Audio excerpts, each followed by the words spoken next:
இப்போ நம்ம பார்க்க போறது ராகி சேவையை வச்சுட்டு கார சேவை எப்படி செய்யறதுன்னா, கட் பண்ணி போட்டு 2 மினிட்ஸ் மட்டும் சோக் பண்ணீங்கன்னா போதும். அதிகமா சோக் பண்ணிடக்கூடாது, ஏன்னா கொல கொலன்னு ஆயிடும். அதைய இட்லி பாத்திரத்துல வச்சு ஸ்டீம் பண்ணிக்கணும்.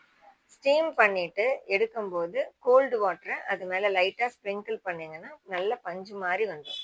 அதை எடுத்து கொஞ்சம் ஆற வச்சு ஒரு பிளேட்ல வச்சுட்டு, எப்பவும் போல கடாயில கொஞ்சமா எண்ணெய் ஊற்றி கடுகு போட்டு கடலைப்பருப்பு, வெங்காயம், அது கூட கொஞ்சம் வரமிளகாய், கருவேப்பிலை இதெல்லாம் போட்டு லைட்டாக சால்ட்டு போட்டு அதை நல்லா வணக்கிட்டு இந்த ராகி சேவையும் நம்ம போட்டு வணக்கி எடுத்தோம்னா நல்ல சாஃப்டான டேஸ்டான ராகி சேவை.